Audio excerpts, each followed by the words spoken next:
जिंदाबाद जिंदाबाद जिंदाबाद छात्र एकता जिंदाबाद जिंदाबाद जिंदाबाद प्रधान इस्तीफा दो इस्तीफा दो इस्तीफा दो। प्रयागराज में बालसन चौराहे पर स्थित जवाहरलाल नेहरू की प्रतिमा के सामने समाजवादी पार्टी की लोहिया वाहिनी ने अपना क्रमिक अनशन सोनम वांगचुक को समर्थन देते हुए शुरू किया। इस अवसर पर समाजवादी युवजन समाजवादी पार्टी के नेता और समाजवादी पार्टी की महिला अध्यक्ष मंजू यादव मौजूद रही। युवाओं ने धर्मेंद्र प्रधान इस्तीफा दो के नारे लगाए और नीट परीक्षा की धांधली रोकने के संदर्भ में नारे लगाए और धर्मेंद्र प्रधान के इस्तीफे की मांग करते हुए नारेबाजी की। इस अवसर पर समाजवादी पार्टी की युवजन सभा के नेता और समाजवादी पार्टी की महिला अध्यक्ष क्या कहती हैं, आप सुनिए। हाँ भी आप लोग किस लिए इकट्ठा हुए, क्या आप लोगों की मांग है? देखिए, जिस तरीके से पूरी अलोकतांत्रिक तरीके से अवैध तरीके से सोनम वांगचुक सर को गिरफ्तार किया गया है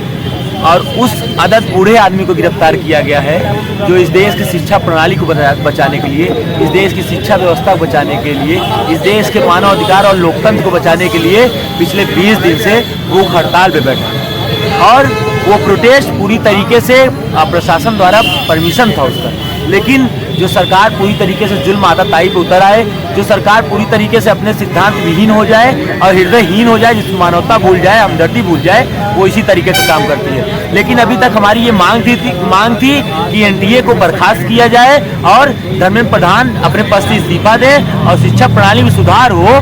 लेकिन अब हमारी मांग और बढ़ गई है, क्योंकि जिस तरीके से हिंदुस्तान में अवैध तरीके से लोगों का गिरफ्तारी हो रही है, संवैधानिक तरीके से लोगों की गिरफ्तारियां हो रही हैं सिर्फ इसलिए कि लोग सवाल न पूछे सत्ता से, ये बहुत ही निंदनीय है। और हम इस देश का प्रधानमंत्री जो इस देश के लोकतंत्र को खत्म करने में, इस देश के संविधान को कत्ल करने में शामिल है, उस देश के प्रधानमंत्री का इस्तीफा मांगते हैं, क्योंकि ये इस देश का प्रधान ही क्या कहते हैं राजधर्म का पालन नहीं कर रहा है और संविधान के निर्देशों का पालन नहीं कर रहा है। इसीलिए हम धर्मेंद्र प्रधान के साथ साथ नरेंद्र मोदी की भी इस्तीफे की मांग करते हैं और इसीलिए आज हम लोग यहाँ भूख हड़ताल पे बैठे हैं। और जब तक हम न्याय की लड़ाई को उसके हद तक ना पहुँचा दे, उसके अंजाम तक ना पहुँचा दे, तब तक हम लोग रुकने और थकने वाले नहीं है। ये भूख हड़ताल बालसन चौराहे पे यूं ही जारी रहे। कितने दिन तक आपकी भूख हड़ताल रहेगी? भूख हड़ताल देखिए साफ साफ लिखा है, अनिश्चितकालीन के लिए है, जब तक धर्मेंद्र प्रधान अपने पद से इस्तीफा न दे देते या वो सार्वजनिक आके हम लोग से माफी नहीं मांगते और हम लोग की आश्वासन नहीं देते कि हिंदुस्तान में अब दोबारा पेपर लीक नहीं होगा, युवाओं के भविष्य के साथ दोबारा खिलवाड़ नहीं होगा, कोई एनडीए का अभ्यर्थी फिर फांसी के फंदे पर नहीं लटकेगा। जब तक वो आश्वासन नहीं देते तब तक हम लोग लड़ते रहेंगे, हम लोग इंकलाब करते रहेंगे। ये बताइए, कोई प्रशासन का व्यक्ति आपसे संपर्क किया है? देखिए, प्रशासन का व्यक्ति वही संपर्क कर रहा है, उसी तरीके का संवाद कर रहा है जिस तरीके का रवैया इस देश की सरकारों का है। वही तानाशाही अंदाज में आज जिस तरीके से क्या कहते हैं सोनम वांगचुक सर को गिरफ्तार किया गया है, वैसे ही जैसे हम लोग उनके समर्थन में यहाँ भूख हड़ताल का आह्वान किए, तब से लगातार फोन आ रहे हैं प्रशासन के और हम लोग जब से यहाँ आए हैं लगातार कह रहे कि ये अपना क्या कहते हैं आंदोलन बंद कर दो, ये भूख हड़ताल बंद कर दो, वरना तुमको ठीक कर देंगे, जेल में भेज देंगे, तुम पर मुकदमे कर देंगे। तो उनको मैं ये बताना चाहता हूँ कि ये दमनकारी नीति नहीं चलेगी, ये जुआ और जुल्म नहीं चलेगा। ये लोकतांत्रिक देश है, यहाँ सत्याग्रह की अनुमति है, ये संवैधानिक देश है, यहाँ विरोध की भी जगह है और तुम्हारे जुल्म और अत्याचार अन्याय से हम डरने वाले नहीं है, तुम्हारे लाठी और मुकदमों से डरने वाले नहीं है। और ये अपने आका को बता दो कि हम लोग तब तक लड़ेंगे जब तक तुम्हारे आका हम लोग से माफी नहीं मांग ले। कौन से अधिकारी आए थे?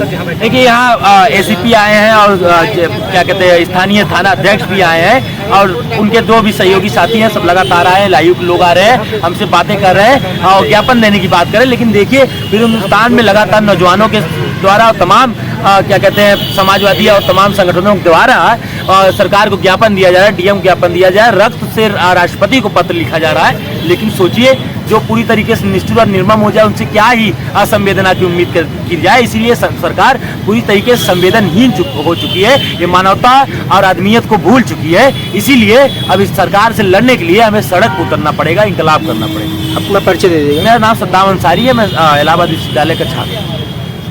हाँ भी शिक्षा में पारदर्शिता, बेरोजगारी, सामाजिक अधिकार के मुद्दों को लेकर आज युवाओं ने यहाँ पर आमरण अनशन किया है, भूख हड़ताल किया है।